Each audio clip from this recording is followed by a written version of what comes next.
يا عين هذا السيد الأكبر وهذه الروضة والمنبر. يا عين ذا ما كنت تبغينه فما لي أجفانيك لا تمطر وشاهدي في حرمي المصطفى من نوره الساطع ما يبهر. هذا مقام المصطفى أحمد فمثله الأعين لا تنظر قد حاسدته سدرة المنتهى لما حوى والفلك الأنوار. والكعبة الغراء والمنحنى والحجر والأركان والمشعر كل مقام قد سما قدره في هذه الحضرة يستصغر. تجمع الفضل به والندى والمجد والسؤداد والمفخر إلى ثراه الزعفران انتمى ومن شذاه المسك والعنبر. فأي هم فيه لا ينجلي وأي كسر فيه لا يجبر.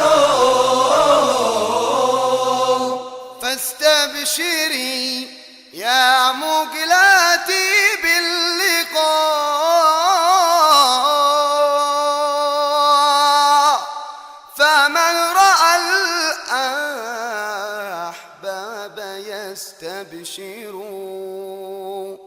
باسمك يا ربي كرمت اسمه فإنه يذكر إذ تذكر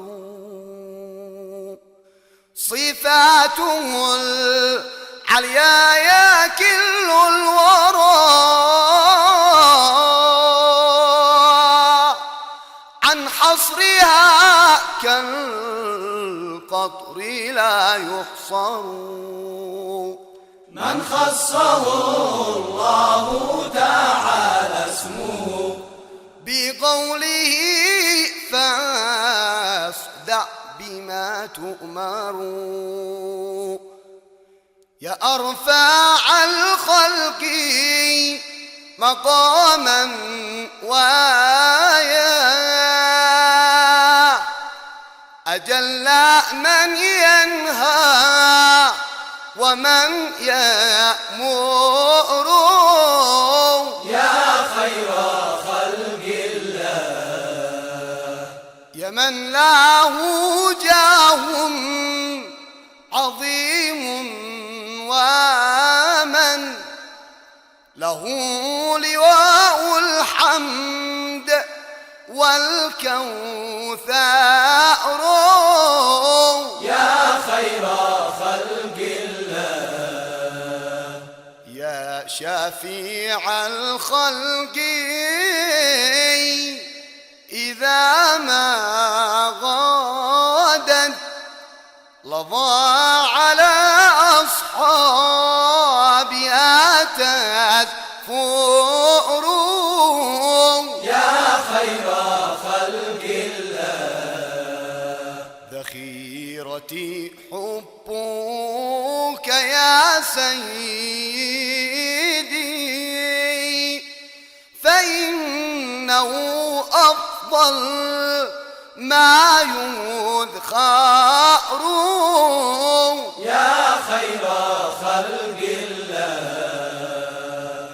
فاشفع فإني بك مستشفيع وانصر فإني بك مستنصير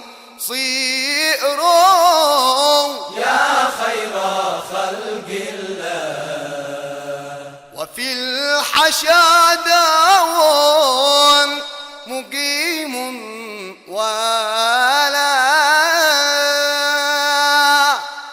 يبريه إلا من به أخبار صلوا على المعصوم قد عجزت عن طيبه قدراتي رفعت شكوايا لمن يقدر يا رب يا الله يا ربي يا الله يا سيدي يا الله يا من بعلم الغيب مستأثر يا رب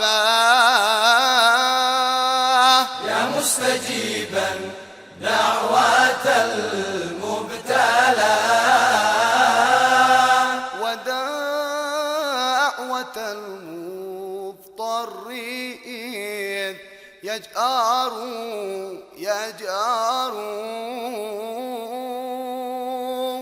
فعلم حالي قد غدا خافيا يا غوثا عني فيسر كل ما يعسر يا رب إن لم تداركنا بلطف فيا حزنا ويا حسرات من يخسر وأي ذنوب أثقلت كاهلي يا الله إن لم تكن تغفر من يغفر يا رب فأنت قلت استغفروا ربكم يا الله فها أنا قد جئت أستغفر وصل يا ربي على المصطفى